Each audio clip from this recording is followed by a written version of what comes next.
behind after the funeral, all that, your life will resume. So wakes, keening, all of these arts really are to bring you through that death process, the realization. They're kind of therapeutic.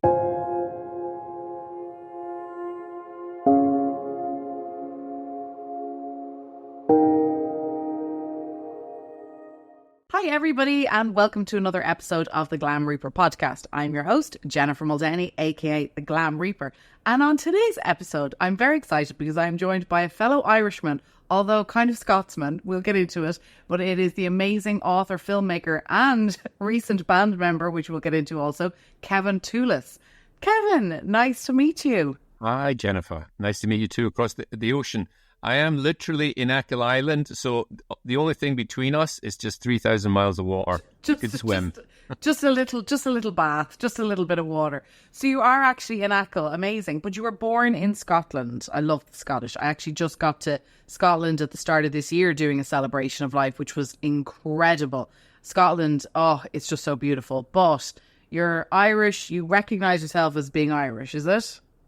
Well, both my parents are Achill Islanders, and we spend every summer here, and we have a family house. We're actually even so old on the island that we were here when the English soldiers came in 1834 to name the place. So some of the local townland is named after our family. So we're very kind of Irish. Strangely, sometimes when I speak to the Irish, because I grew up in this Achill Island tradition, my Irishness is kind of older than them. Yeah. So I've been on the bog, played wake games. We could talk about that. Wakes. We kind of mock the dead. Saved hay. Basically played the full role of being a small Irish peasant child from the ages of 6 onwards. And then obviously I lived away in Edinburgh too. But I'm back living on the island now, back in the ancestral village. Okay, and so you're permanently back living there, because I know there was London then for a bit, I believe. And so just for everyone who's not Irish and listening to this, so it will be interesting, and I'm sure we'll touch on it at certain points. So I'm from Dublin, Ireland, which is the capital of Ireland, even though there's some arguments that Cork likes to claim that. But anyway, and a lot of people don't know, or they'll ask me sort of, Jen, you don't sound like everybody else from Ireland. And I just recently this weekend explained to somebody that mostly people from Dublin sound a little bit more like English people because they were more English takeover in Dublin. We were kind of where they had us most. So there's less people who speak Irish Gaelic in Dublin than there are when you go west, when you go to Galway, Mayo, stuff like that. I thankfully grew up going to Gael Talks, which is Irish school. So I do still have my Irish language, thank God. I love that actually when I'm able to talk to Irish people here in New York about other people in the Irish language. But you're from an island that's off Ireland. So you're actually, you're closest to me here in New York, really. Yeah, we're 100 metres from the ocean. Yeah. In terms of Achill Irish, there is a kind of particular dialect here. Now, I'm terrible at languages, so I can't speak Irish. That's okay. There's a very kind of individual dialect, which is very influenced by Ulster Irish. Yes. So people, they don't say Manaw, they say Imraw. Yeah. There's a kind of yes. They don't say Gallagher, they say Gallagher. Yes, the accents. It's been very interesting actually being over here and hearing Donegal Irish, Cork Irish, and just the different twangs. But we won't get into the Irish language because we don't have all day, even though maybe we'll have to bring you back again for that. But Kevin, one of the main reasons we connected is you wrote a book many years ago. It's not a decade, I don't think yet, but about the Irish wake. Now, what we do over here with Muldowney Memorials, I like to say it's almost like the Wake 2.0. So it's bringing back in food, drinks, that kind of joyful memory, sharing of food and drinks, whether the body's present or whether it's cremated remains or however the person is present, and just bringing that back into what a funeral kind of became. It became a little bit cliche, a big cookie cutter, and so that's I was raised, and that was the interesting thing reading your book, is it was slightly different to my upbringing in Ireland.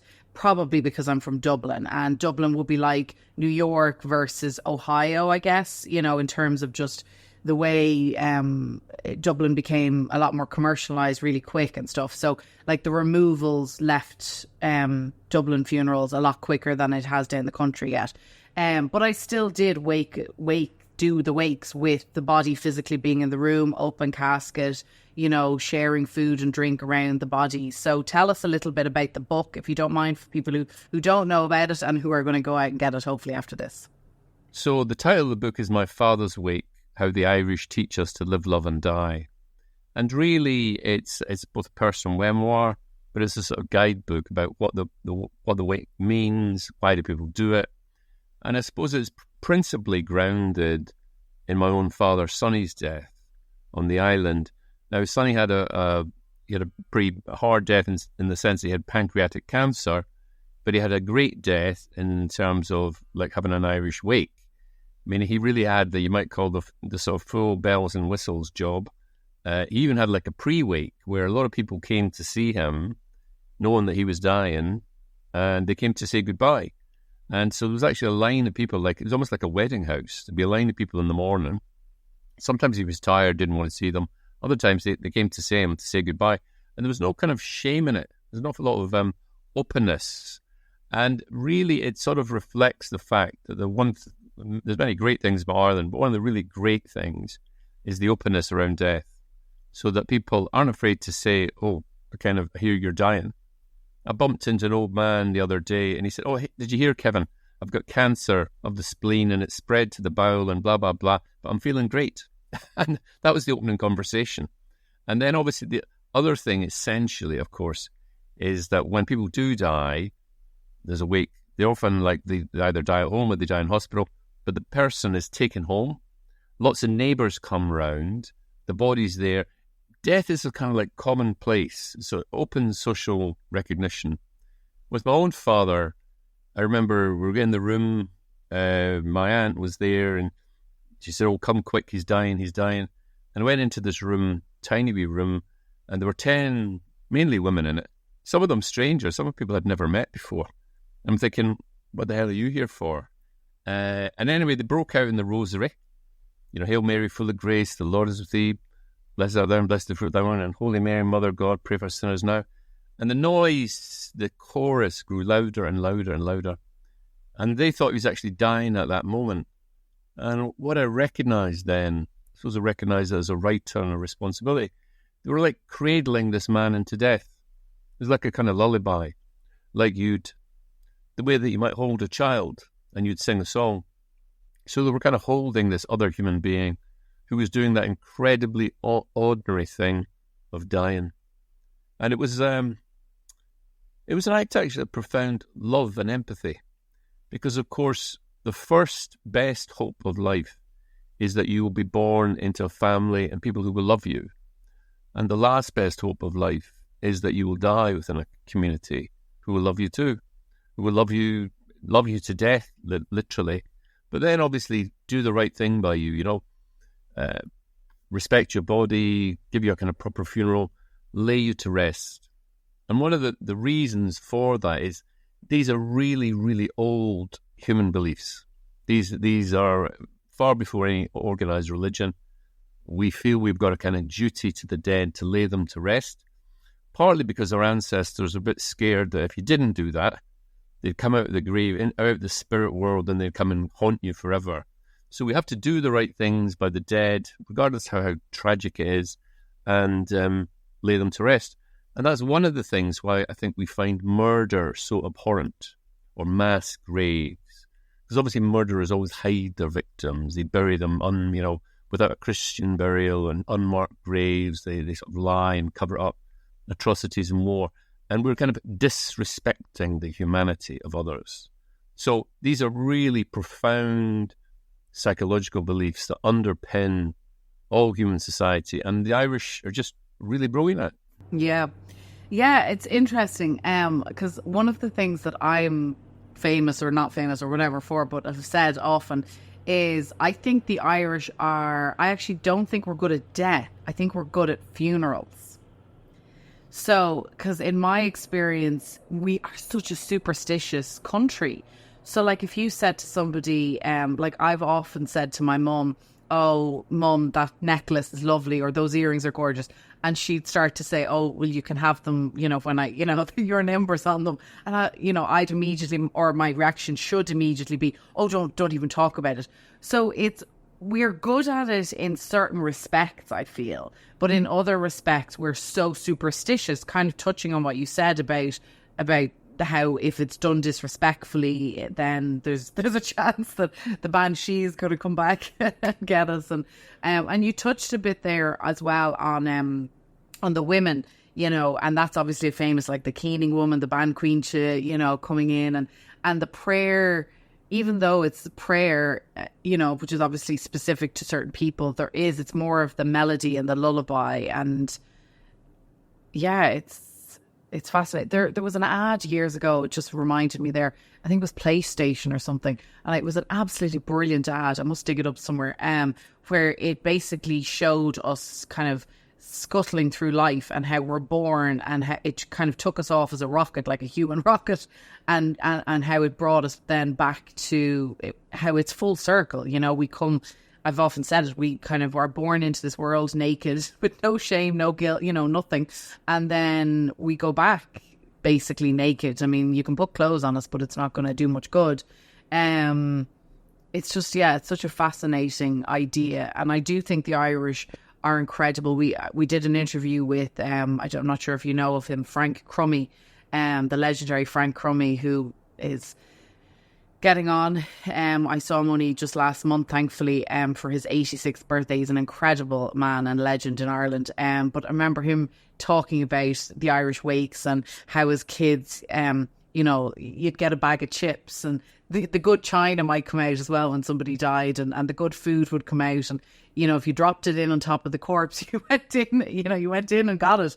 There was just a familiarity with the corpse, which I think is really beautiful, and which is sad to see that that's gone. And I do think being forced to see dead bodies isn't great either. I do think so.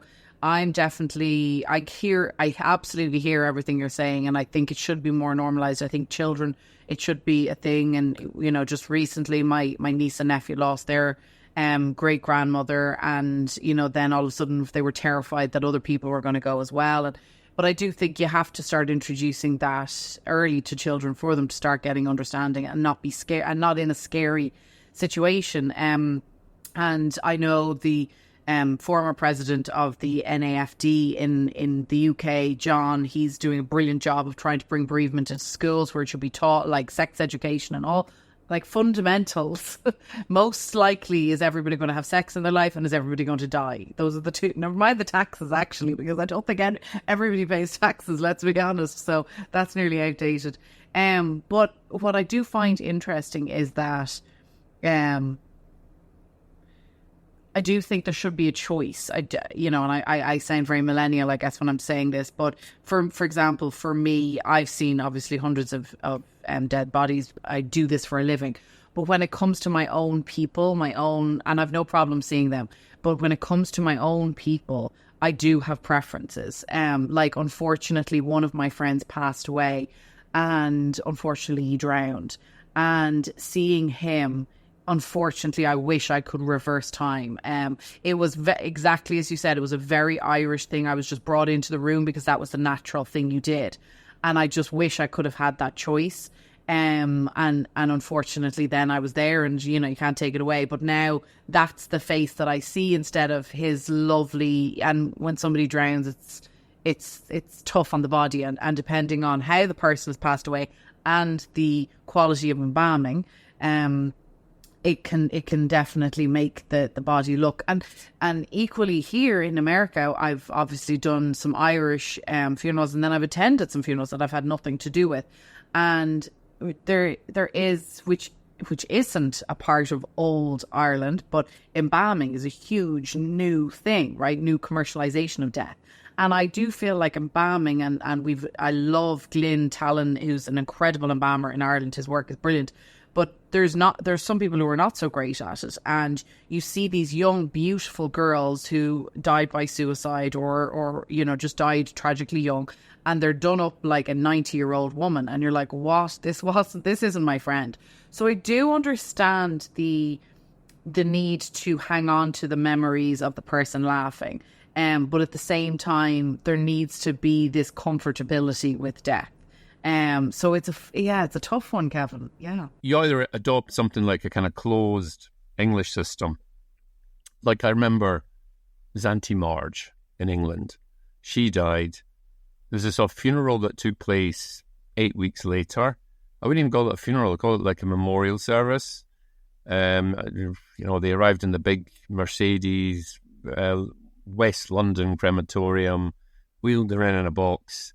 The Church of England for hire, our vicar, who of course had never met her and told us that, but then told us she was very nice.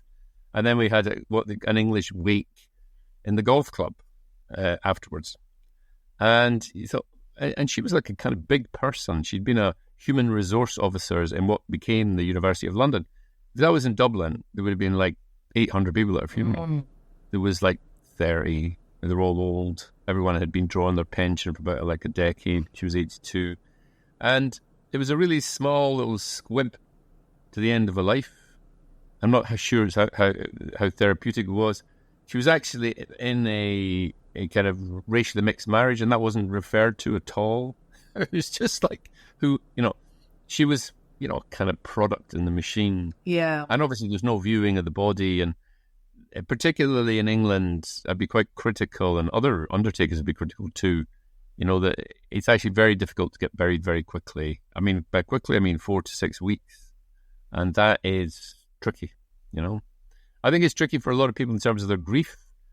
It's tricky in terms of family gathering. It's tricky in terms of obviously seeing the dead body, if you want to see the dead body. I mean, you can, but it's amazing that in Dublin you can still get buried in 3 days.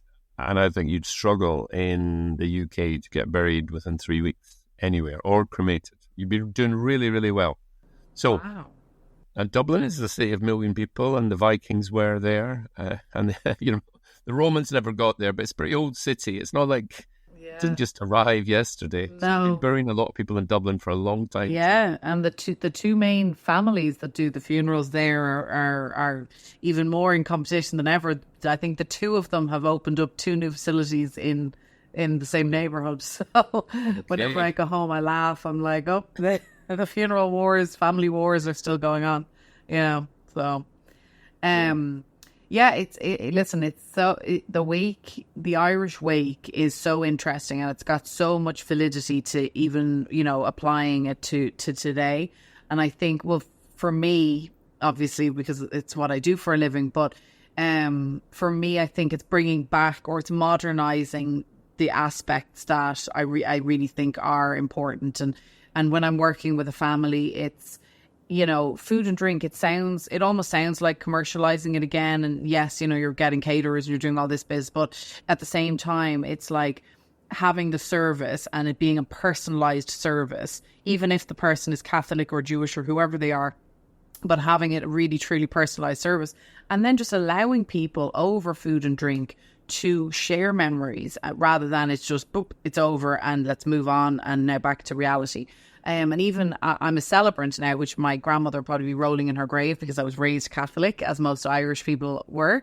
But now I'm a celebrant, and so I help people of all different faiths. It doesn't take away from my Catholic faith. It's just that I help people personalize the service. And exactly like to what you said about the priest, which is a big issue people have, is that the priest will either doesn't know the person but acts like they do, or to gets the name wrong, or if I've heard, that I've heard it a million times. Yeah. And so for me, it's so important to make sure I get everybody's names right as to who's who. And equally, the family will approve every word I say before I get up there and say it. There's no ad-libbing, because it's such a dangerous time to ad-lib, I think, because I could think, I've spent the last 2 days with this family. I know what their humour is. I'm going to crack this joke now. And it could fall absolutely flat. Like, this isn't a comedy show. It's this person's, it's about them. But tell us, Kevin, because we could talk all day, you just recently did, which I'm shocked that I found out after the fact. I would have absolutely gone home for it. You just did a keening festival in Ireland. Yeah, I mean, one of the lost arts of the wake is keening. And again, it's a hugely old rite. It's like the oldest music of womankind. The ancient Egyptians did it. The Trojans did it. If you read the Iliad, which is written by Homer in 750 BC, when they eventually take the Trojan prince Hector's body back to Troy, and it's like the end game. Quite soon the city's going to fall.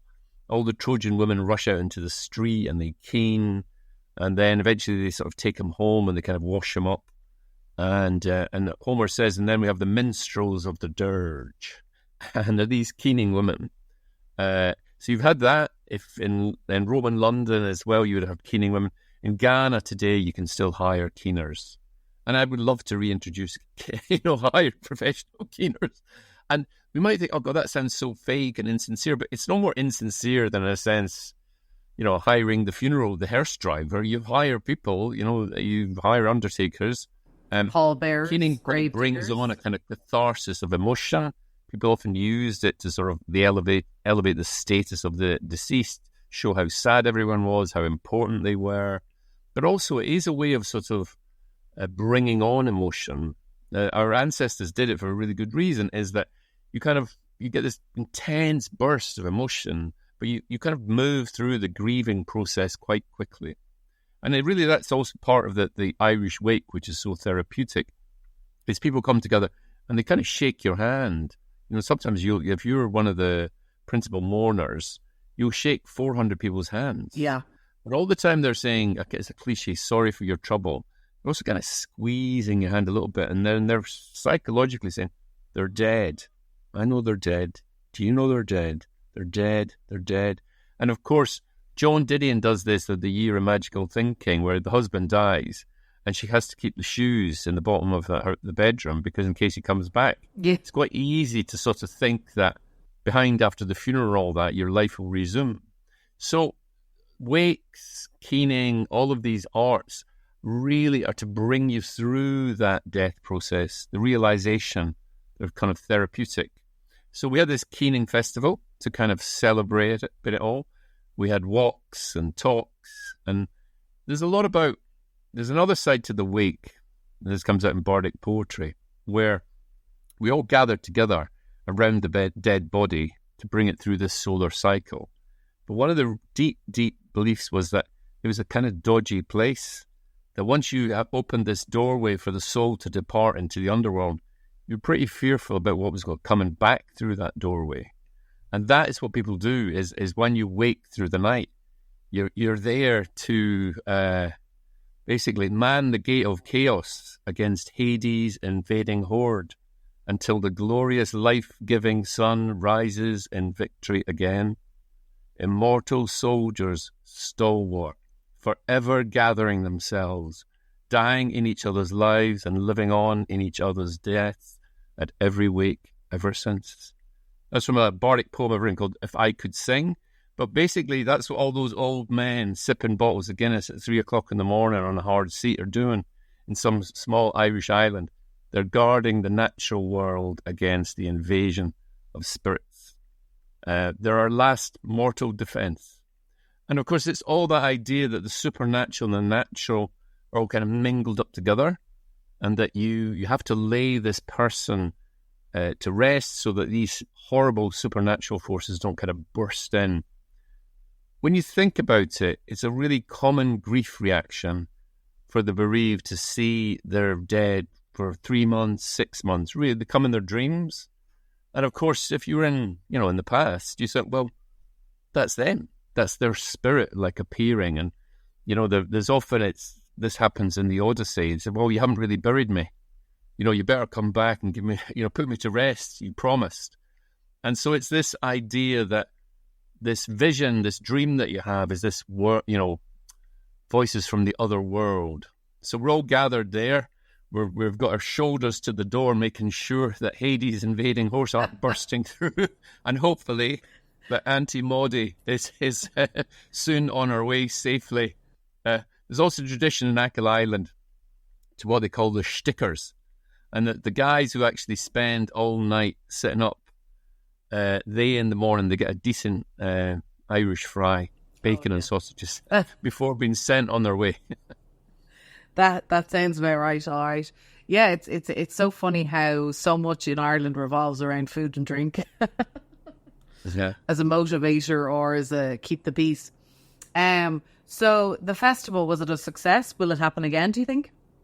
It'll happen next year. Yeah, it was a tremendous success. We had amazing sort of publicity.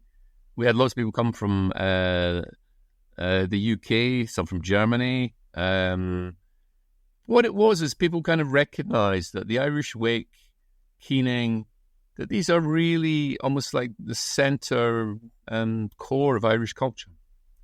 And it was the right thing to kind of honour them. And it was surprising, really, that it hadn't been done before. Yeah, absolutely. And also we're very keen on, as I say, reviving keening.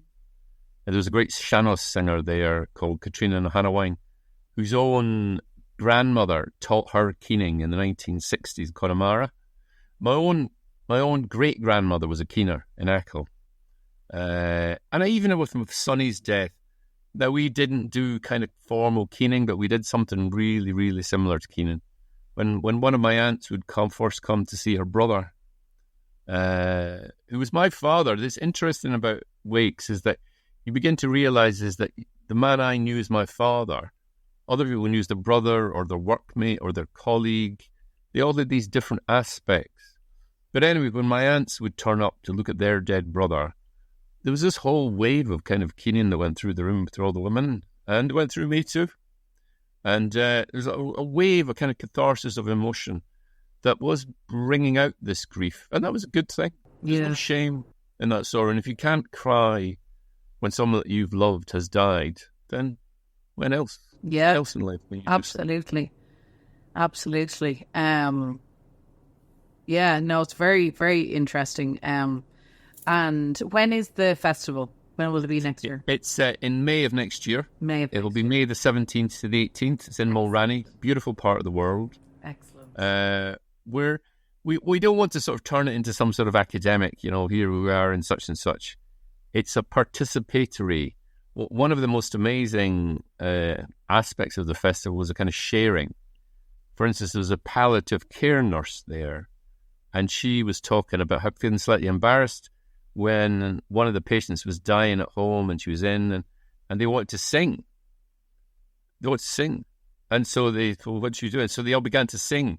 And then she began in the kind of, we're in this chapel. And then we said, well, what was the song? And so she began to sing the song, and everyone else sang the song too.